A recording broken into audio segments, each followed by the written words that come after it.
Hello and welcome once again to Economics.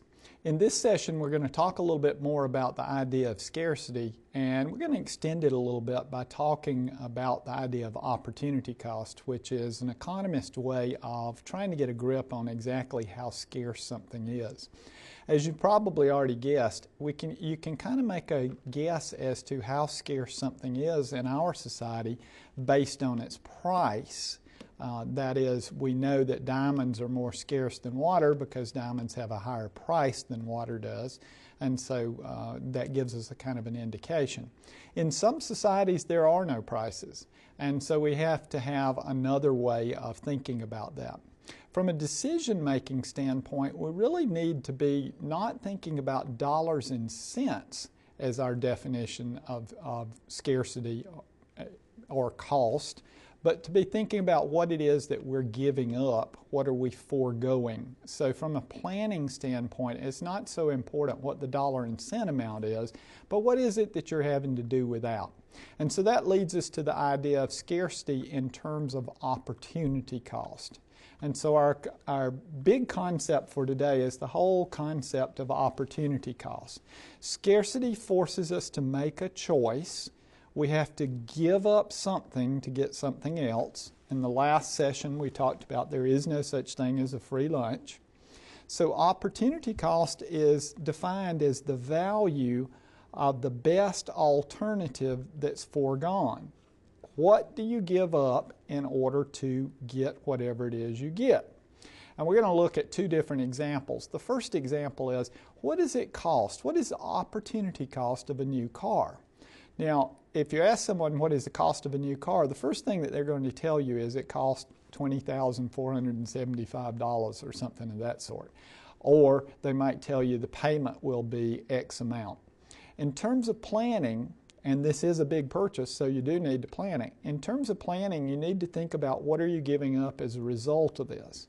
And it's not just the payment, and it's not just the insurance, and it's not just the maintenance, but you're actually giving up something else. It might mean that you have to wait a little bit longer to get a new house. It might mean that you have to work a little longer because you don't have as much money set aside for retirement. So it's whatever you forego, whatever you do without in order to get this good or service. So notice it has both a monetary aspect and a non-monetary aspect. The monetary aspect is the piece we normally see, and with a name like opportunity cost, it's the piece that we would actually think of. On the other hand, there's a non-monetary aspect as well because you've got to search it out, there's time invested, and so forth. Second example, what is the opportunity cost of going to college? Think for a minute about the possibility of going to college full time and having to devote most of your time and energy to that. Now, if you ask somebody what is the cost of going to college or what does it cost you to go to college, what they're going to quote you is the tuition fees, books, all of that portion of it. And that might run, say, $6,000. So that's what they have to pay in tuition, what they have to pay in fees, what they have to pay in books, and so forth. The more expensive part of it is the foregone income. You could be working at a job and making $20,000 a year working at the job, and so that's much bigger than the actual direct cost of college. Now, what most students do is they work at least part-time, and a number of people actually slow down how fast they go through college in order to reduce the opportunity cost of college. So you see here kind of a quick and dirty little calculation based on a number of assumptions. Here it's the $20,000 you do without. You work part-time, make $10,000, and then you have $6,000 worth of expenses. So rather than the $6,000 being the correct amount for your college per year, it's actually more like $16,000. So notice that the opportunity cost has both a straightforward direct piece, the monetary piece, but it also has a non-monetary piece, and that is the foregone income. And that's precisely why people work part-time or people take an on-campus job or something of that sort in order to reduce that cost. Notice we didn't include room, board, personal expenses, because those things you would have had anyway. Doesn't matter whether you go to school or not, you still got to eat. Doesn't matter whether you go to school or not, you still got to have a place to live and so forth. So we didn't even consider those because they weren't something we were giving up as a result of this decision. Now, notice opportunity cost is very subjective. It depends on who you ask, and it depends on what you didn't do. So it's, by definition, you're kind of guessing at it in a sense. Calculating the opportunity cost often requires a certain amount of time and information, and most of us are pretty lazy, so we don't think about it. So as an example, using our example of the buying a new car, oftentimes we don't think about what it is that we're giving up in order to do it. We only think about what the payment's going to be, or we only think about what the actual cost. Remember that in both cases we actually talked about time, and the ultimate constraint for all of us, the ultimate resource for all of us is time. We only have a limited amount of time. And notice it also varies depending on the circumstances. As an example, using our college example, there are times when that cost, that complete opportunity cost, would be lower. As an example, if the economy is in recession and there are no jobs, the $20,000 is not something you're giving up. You're going to give that up anyway. And we actually observe that in higher education. As an example, during recession, we oftentimes see our enrollment increase, and the reason is because the opportunity cost is lower during that time period. If you're out of a job anyway, you don't have to consider the $20,000 because you weren't going to get that anyway. Now, one thing we never consider is what's known as sunk cost. And these are costs that have already been incurred and can't be recovered.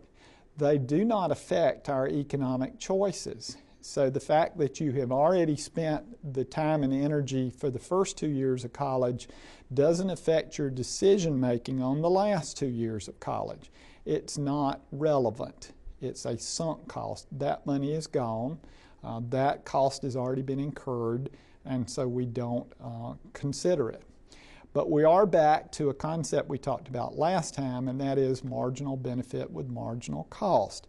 What we will do in deciding on the last 2 years of college is we will think, what would the benefit be if I complete those 2 years, and what would the cost be for those 2 years? We compare the benefit with the cost, and if the benefit exceeds the cost, then we'll undertake those last 2 years. And that's precisely why the further you go in your college education, the more likely it is that you'll complete it. Because the marginal benefit never changes, but the marginal cost does change. After you've invested 2 years in your education, the additional cost to complete a four-year education is at least half as much. And so the benefit remains the same, but the cost is smaller. So we go ahead and complete. Now, this leads us to the law of comparative advantage. And comparative advantage says that we will specialize in the task that we do best, because the opportunity cost of doing the other is so much higher.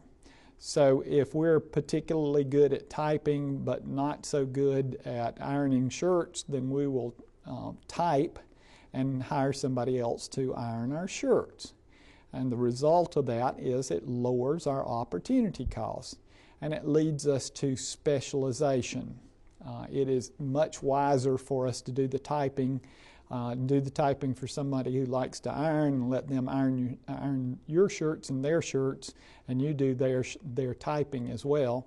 The result is both of you are better off, because you can get more typing done than the combination of the two of you, and they can get more ironing done than the combination of the two of you. And so the two of you will specialize and exchange your production between the two of you, and both of you will be better off. We do that in the economy as a whole as well as individuals. Originally, economies are barter economies. Very simple economies. The people who produce the products they produce the complete product, and they simply exchange them. So you would have a baker would exchange his bread with the cheese maker, and there's no specialization, but the result of that is there's very few goods, and the goods that do occur, while they may be high in quality, are very small in number. Naturally, what ultimately will arise is money, and money facilitates the exchange and allows everybody to specialize. And so we'll see a wider array of products. The products will get less expensive, and we'll use the money to exchange between the two. One of the problems with barter is that it requires a double coincidence of wants. In other words, if we're going to make an exchange, I've got to have what you want, and you've got to have what I want.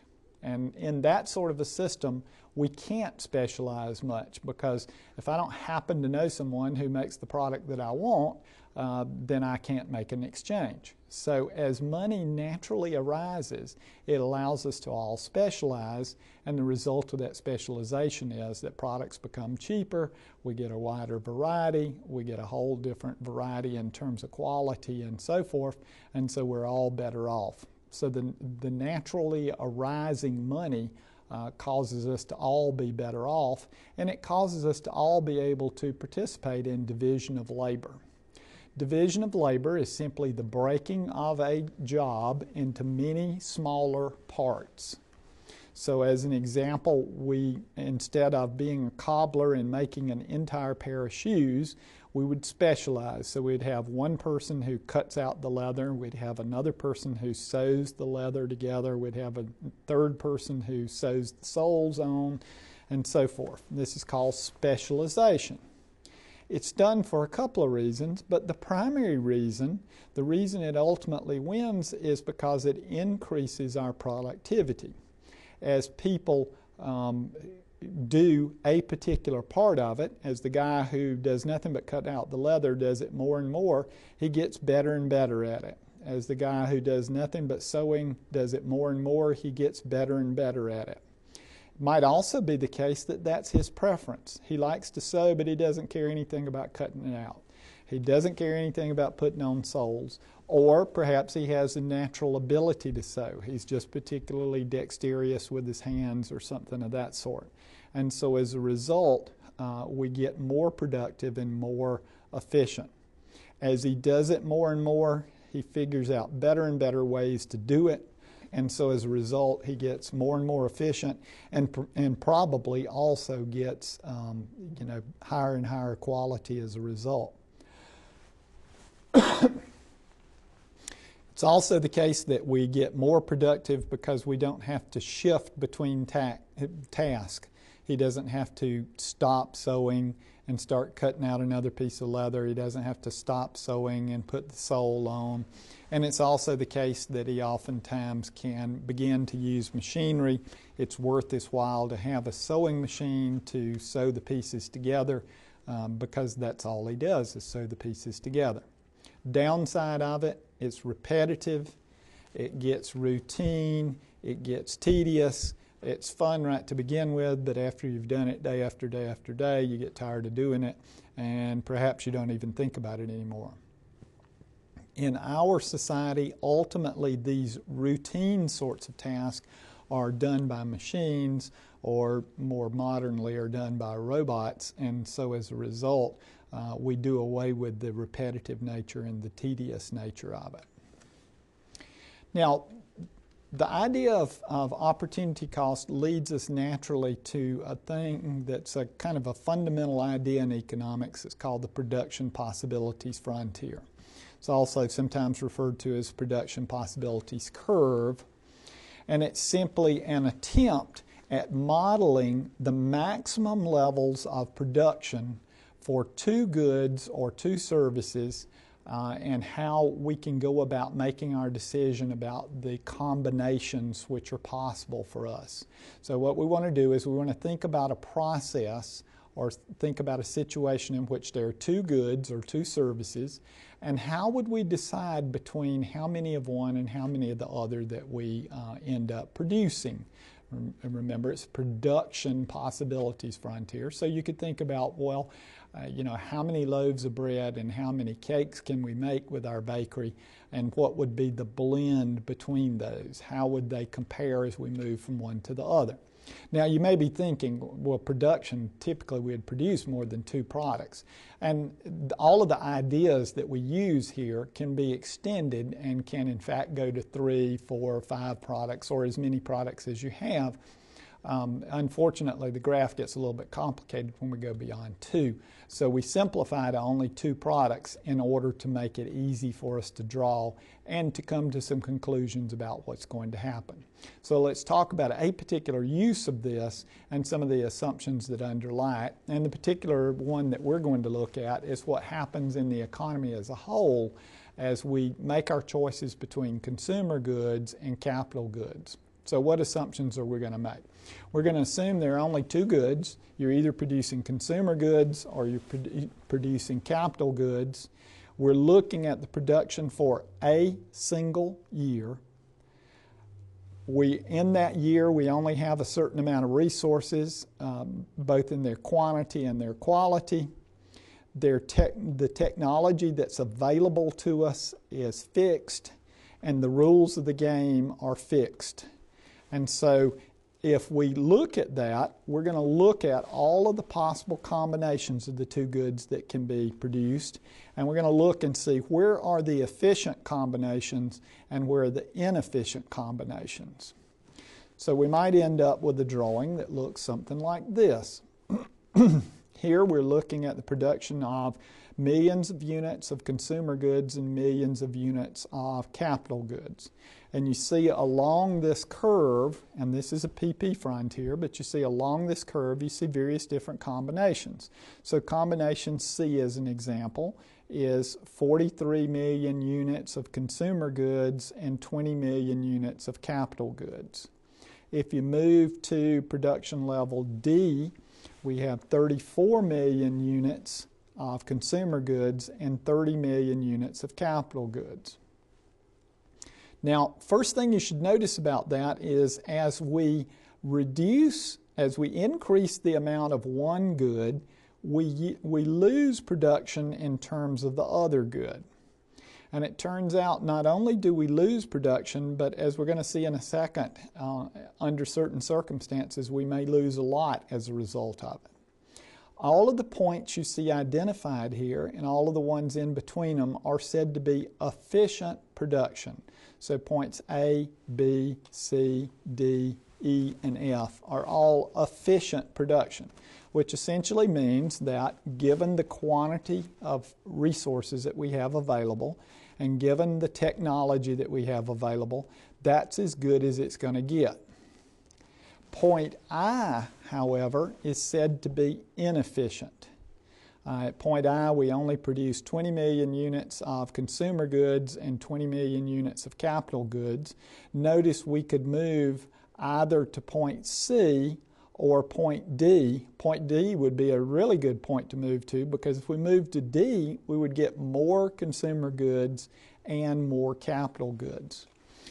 Typically, the way this happens in a macroeconomic situation is that we have unemployed resources. We're not using all the resources that are available to us. And so it's an inefficient point. Point U, on the other hand, is unattainable. It's outside of our choices or our possibilities. We can't get to U because we don't have enough resources to get to U. Now, 2 important things for us to see about this, 2 important characteristics for us to see about this PP frontier is, and we just have mentioned one of them, and that is we can't get out to U because we don't have enough resources to get out to U. We'd have to have more factors of production. We'd have to have more land, more labor, more capital, more entrepreneurial ability. Something would have to increase in order for us to get out there.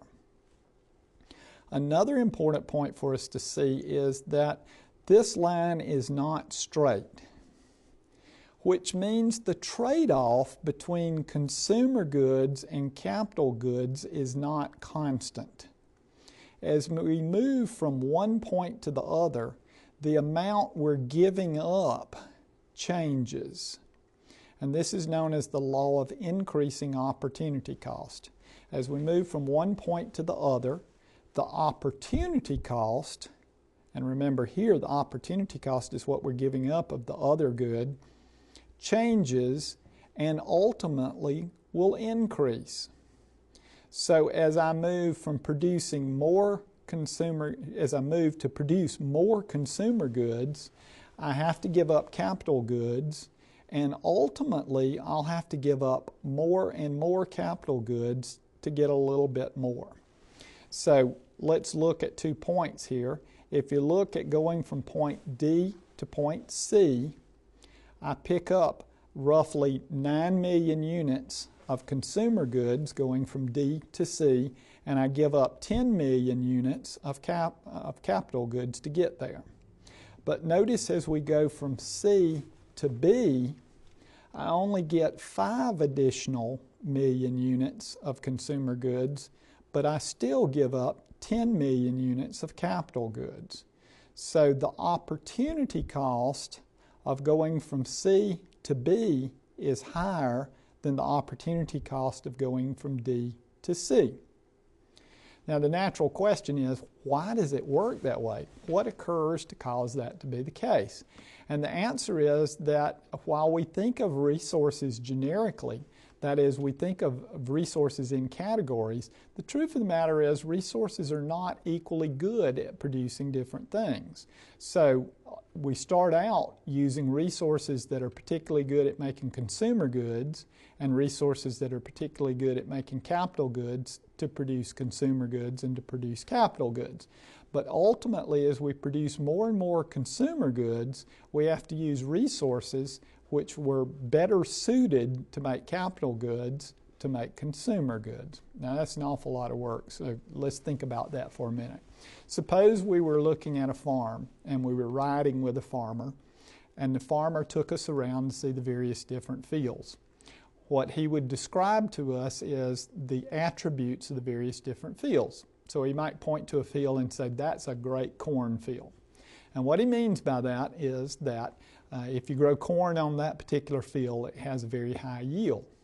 Then he might take you to another field and say, that's a great soybean field, which means that if you grow soybeans on that field, that you get a particularly high yield of soybeans. On the other hand, suppose he decides one year that he's going to grow all corn. And if he does so, obviously the first place he'll plant will be the corn field. But sooner or later, he'll have to plant the soybean field. Now we know that the soybean field is not as productive at growing corn as it is at growing soybeans, but now we've pressed it into service. And so the loss in terms of soybeans is higher than it would be if we had devoted it to soybeans. And that's exactly what we're seeing on the PP frontier. That's exactly why it has the shape that it has, is because the opportunity cost is changing.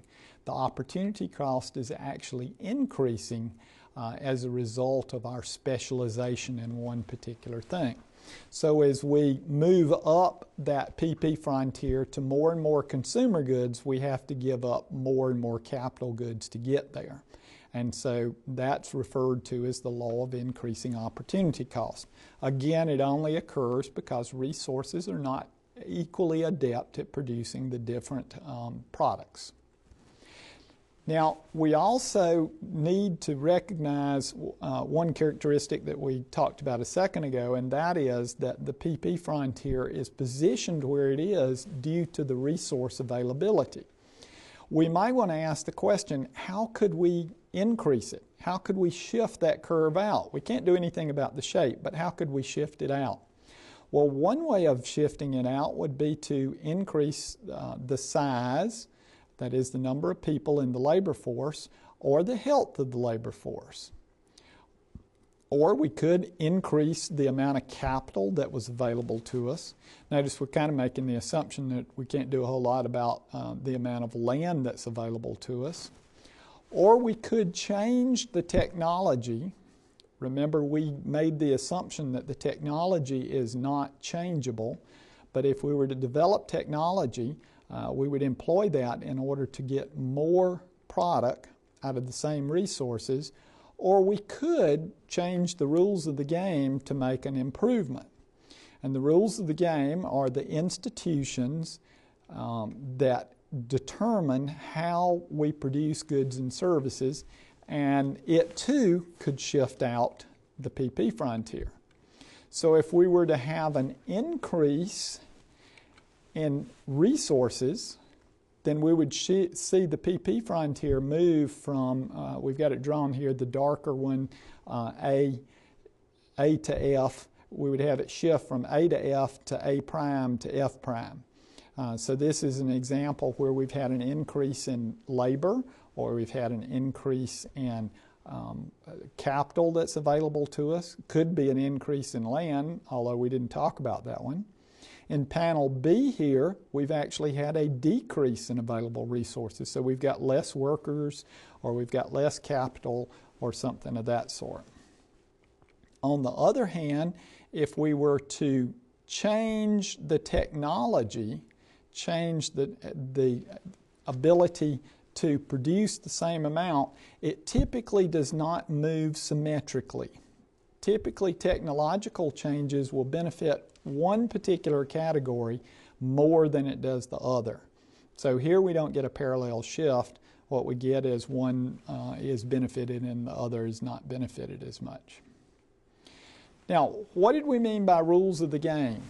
Rules of the game are one of the ways that, especially in our society, we attempt to do economic development. And it has to do with how easy it is to do business, or what's often referred to as the business climate. A friendly business climate typically results in a high standard of living and causes a very sophisticated economy. On the other hand, a difficult business climate typically results in a lower standard of living and a very poor economy. So if you look around the world and you see certain economies are not doing so well, one of the explanations may be that it's pretty hard to do business there. And here you see examples of, rated according to the World Bank, places that are easy to do business in and places that are very hard to do business in. And if you look at these two lists, one of the things that should strike you is all of the ones on the right-hand side are all places where the standard of living for the members of those societies are pretty low. And when you look at the ones on the left-hand side, you should be thinking, well, the standard of living is pretty darn good in those places. And the reason for that is because there's a tremendous investment. Businesses are willing to place their capital there. They're willing to make investments there. And so as a result, the standard of living rises in those places. And so what are some of the things that you can do? What are some of the rules of the game? Well, if you sell an imported product in Denmark, it takes 3 documents, 1 official signature, and 5 days for approval. On the other hand, in Burundi, it takes 19 documents, 55 signatures, and averages 24 days. Obviously, if you're considering, should I sell my product in Denmark or should I sell my product in Burundi, the sheer hassle would keep you from wanting to sell it in Burundi. And so as a result, the people who live in society in Burundi are not going to have as wide a choice of products as they would have in Denmark. Similarly, business taxes in Belarus, there are 11 taxes which represent 122% of profit, 113 tax payments to 3 separate government agencies, average about 1,200 hours per year in tax preparation. In Hong Kong, there are only 2 taxes. 14% of profits is the maximum tax level. You file electronically, and it takes you about 80 hours per year. You don't want to go into business in Belarus because look at what happens. Potentially, you could lose money doing business in Belarus, because 122% of profit means that you actually pay them to sell things in their country. So obviously you would want to avoid Belarus. And this is precisely why Hong Kong is such a center of economic activity, especially international economic activity. One of the things that we underestimate in our country is how important the legal system is. The legal system in East Timor, suppose you need to collect a $1,000 debt, somebody owes you $1,000 and you have to take them to court. In East Timor, it costs $1,800 in court and attorney fees. It takes 69 procedures, and it'll take approximately 3 years to collect it. In Denmark, on the other hand, it'll cost $65. There are only 15 procedures, and it takes about 6 months to collect it. Again, obviously, you wouldn't want to do business in East Timor because it's going to cost you more to collect the $1,000 than you're going to get. So you would want to avoid it. And one of the things that we underestimate in this country, one of the great geniuses of our system, and obviously we inherited it from the English and the French, but one of the great geniuses of our system, one of the things that we never think about that's vitally important is there are two systems within our legal system. There's both the civil system and a criminal system. In many countries, there's only a criminal system. So if someone perpetrates fraud on you, you've got to depend upon someone to investigate it. You've got to depend upon the DA to prosecute it, and then it's got to go through the court system and so forth. If the person who perpetrates that fraud happens to be related or can somehow manage to affect those decision makers, then it doesn't get prosecuted. Under our system, if you feel like you've been fraudulently treated, you don't have to rely on someone to prosecute it. You can bring charges yourself. You can sue them in order to get retribution or however you want to put that. Now, we oftentimes whine and complain about people suing about things, but it's a great genius of our system that you don't have to rely on someone else to prosecute for you. You can do it yourself. And that's precisely why we get so much investment is there's a feeling of protection. There's a feeling that your money is protected and that you have rights and the authority yourself to take care of it. So why is the business environment so bad in some other countries? Well, first off, they have bad administrative systems. It's often the case that government jobs are considered as favoritism or the spoils of war.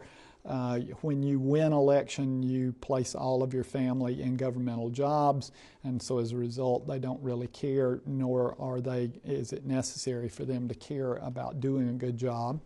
It is frequently the case in many underdeveloped countries that corruption is rampant, that bribes are a necessity in order to accomplish anything you want to accomplish.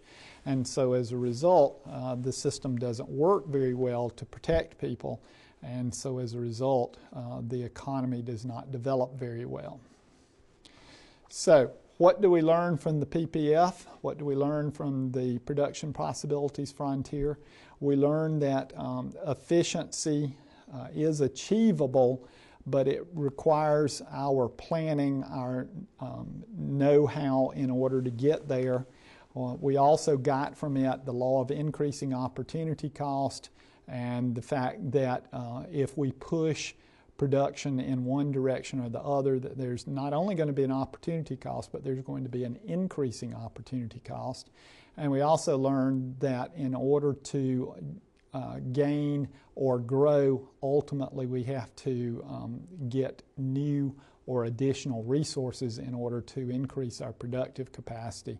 And so as a result, it encourages us, I believe, to accumulate capital, essentially, which is, by the way, why we call ourselves capitalists, because that's an important point for us. Now, all societies need to answer three basic questions: what, how, and for whom. Let me expand on those a little bit. What means, what goods and services do we produce? Remember, we're all about choices, that we've discovered economies have to make choices and decide to produce this but not produce that. And so the first question is, what will we produce? The second question is, how will we produce it? Turns out once we've decided what goods to produce, we actually have a choice about how we go about producing it and what's the most efficient way and what's the best possible way. And finally, the third question is, for whom? Who gets it once it's produced? Now, the economic system is the series of institutions and mechanisms which cause us to answer those questions. Either by design or by default, all countries have to have a system which answers those questions. There are two ways of looking at that. The first, and the one that economists look at as the most important, is who owns the resources. Because the people who own the resources are the people who determine its allocation. That is, the owners, to a certain extent, determine what goods and services will be made, and even to a certain extent how they will be made, and what is the whole series of incentives that cause those decisions to be made and that encourage certain decisions and discourage other decisions. Now, the range is between pure capitalism and a pure command system. So what's the difference between a pure command system and a pure capitalist system?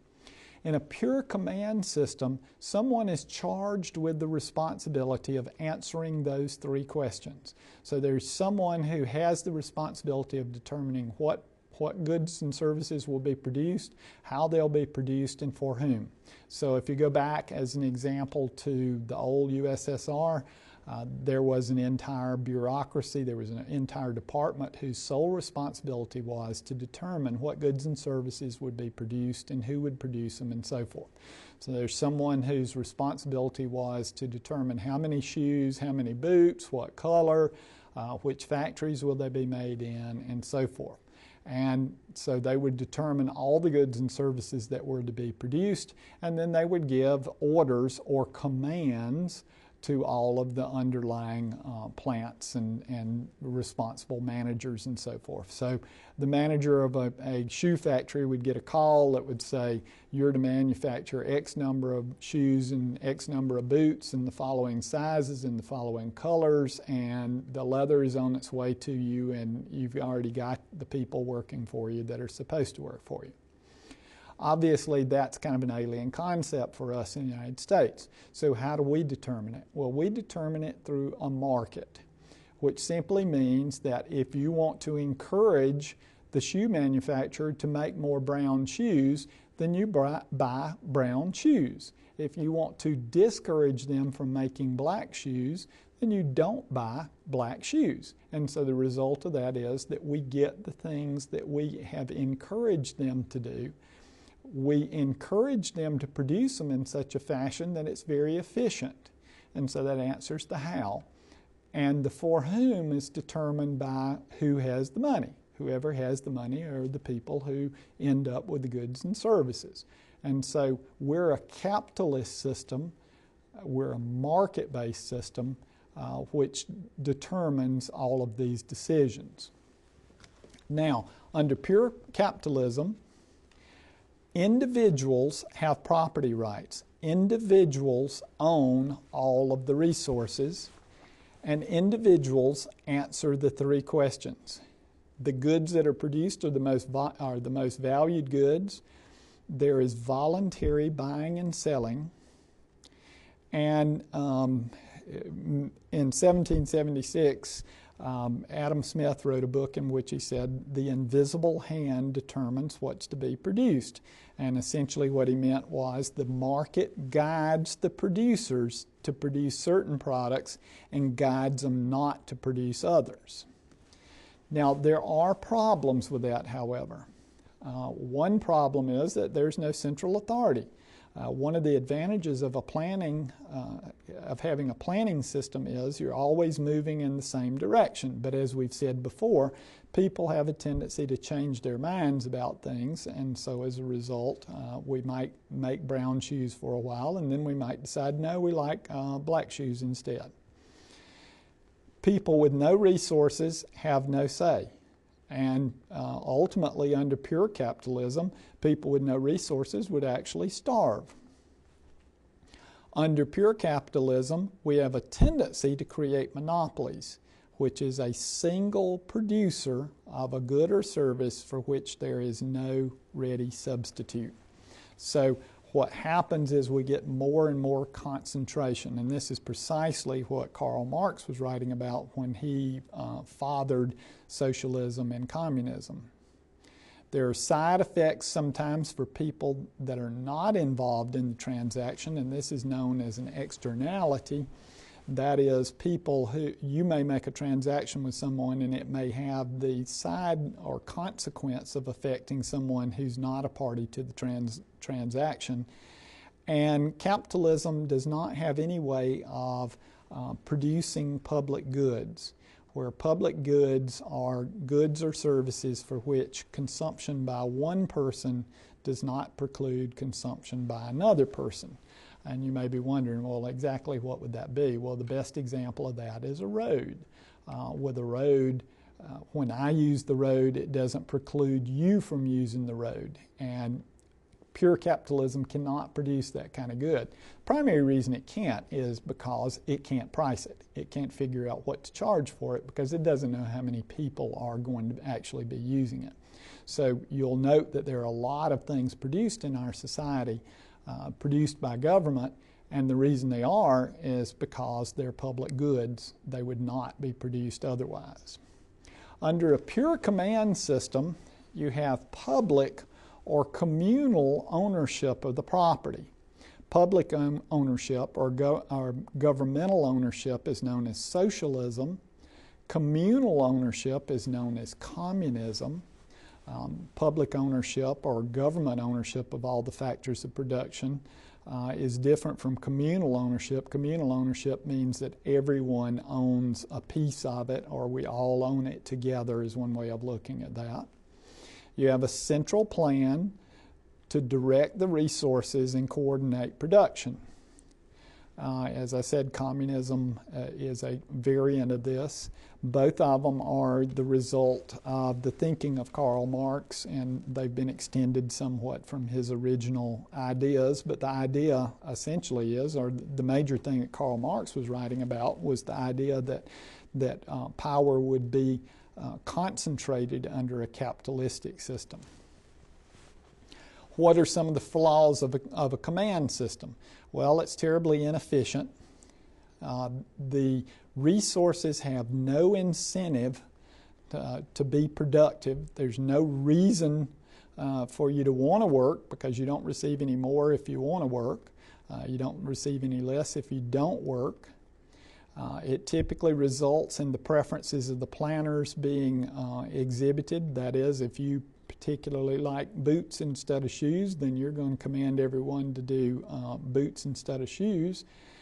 There's less freedom of choice, less variety of products, and it's also the case that it oftentimes is the case that the people who make the decisions end up with the products.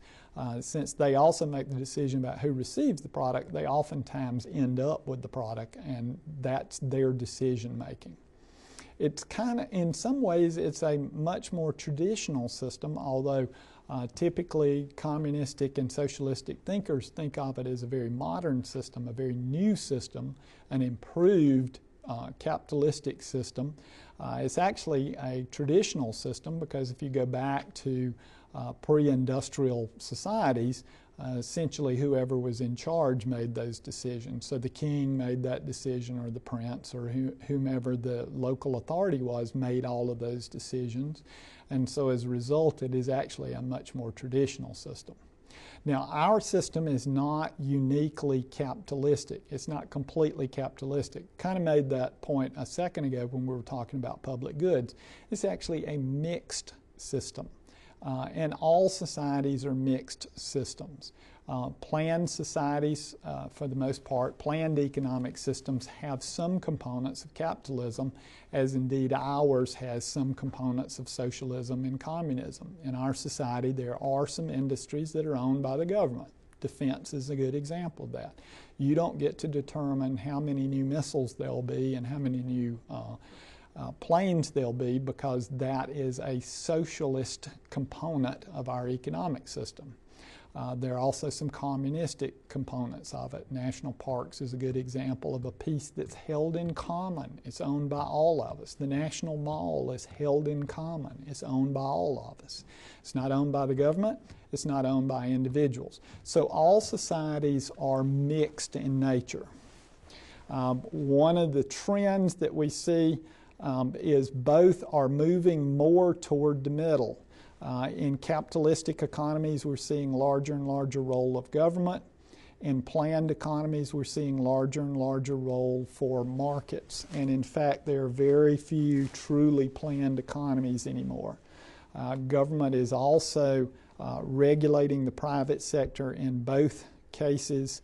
And I always tend to forget that there are some economies that are regulated more by custom, that is prior behavior, or by religion than any other way. And so we see a lot of capitalistic societies, as an example, especially in Asia, in which family ties determine who deals with who and who does business with whom and that sort of thing. Or the old traditional ways don't die out so easily. So some societies have sort of kind of planning, but not really planning. It's just the custom. Well, that was a whole hodgepodge of ideas, but all of them are related in a fashion.